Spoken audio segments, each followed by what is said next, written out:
Our final position preview, relief pitchers. Up next on Fantasy Baseball Today in 5.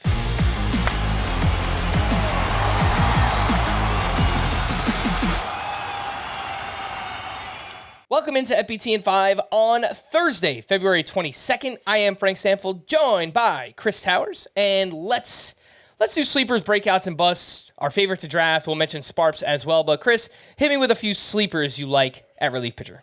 So the problem with this is so much of value at the relief pitcher position comes down to who gets saves. And the appropriate answer for who a sleeper at relief pitcher is will probably be someone like Emilio Pagan, who's boring, but could end up with like 25 saves by the end of the season if the guy ahead of him gets hurt.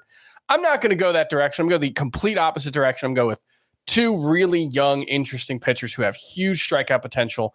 Mason Miller of the A's, Orion Kerkering of the Phillies. Both of them have massive sliders with huge swing and miss potential, big fastballs. Mason Miller sounds like he's going to pitch exclusively out of the bullpen this season after he, really just couldn't hold up as a starter. The A's are a bad team, and bad teams don't get a lot of saves. Trevor May had, I think, 15 saves after the All-Star break last season, even on that bad team. Mason Miller could be a really, really good, I think he could be an elite closer. Even if it only comes with 25 saves, I think that's going to be a super valuable pitcher if he becomes the closer. So I love drafting Mason Miller late in my drafts.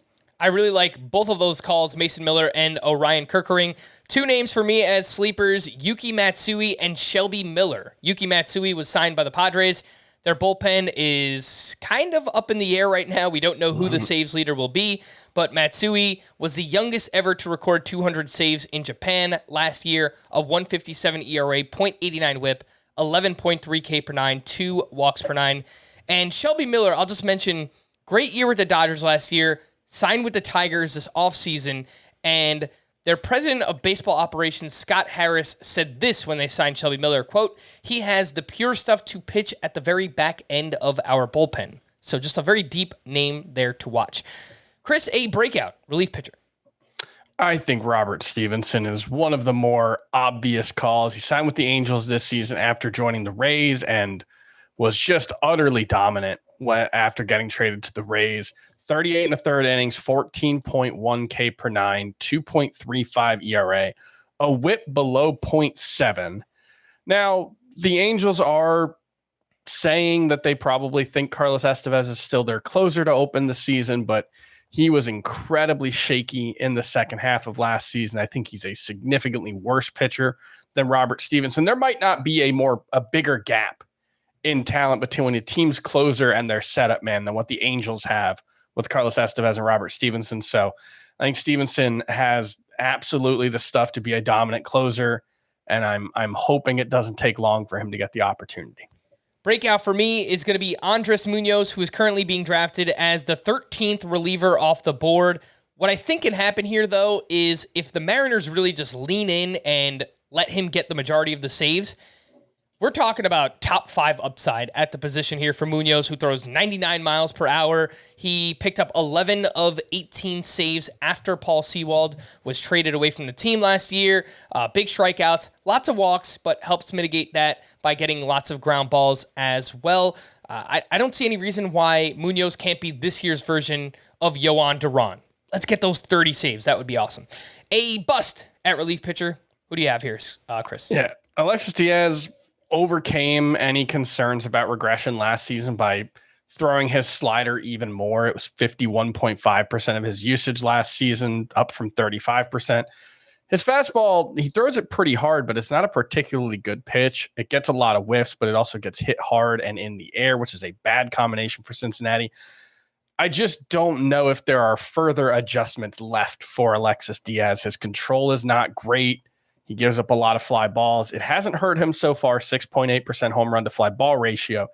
If that's more like league average moving forward, Alexis Diaz could be more like a 4 ERA pitcher with bad whips. So I think there's a lot of risk, even if there's not really any competition in Cincinnati.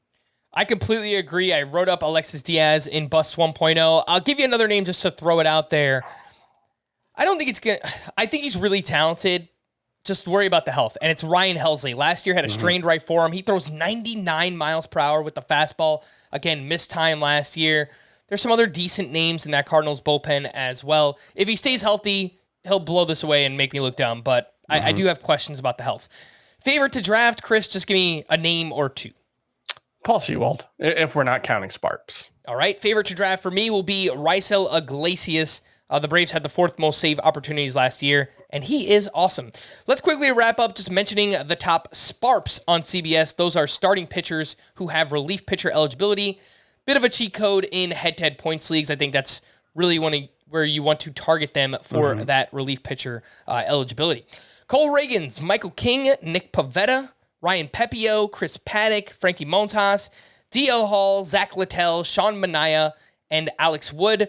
And 4 final names who are being transitioned into starters: Jordan Hicks of the Giants, Ronaldo Lopez of the Braves, AJ Puck with the Marlins, and Garrett Crochet with the White Sox. For more extensive fantasy baseball coverage, listen to the Fantasy Baseball Today podcast on Spotify, Apple Podcasts, the Audacy app, or anywhere else podcasts are found. Thanks for listening to Fantasy Baseball Today in 5, and we'll be back again tomorrow. Bye-bye.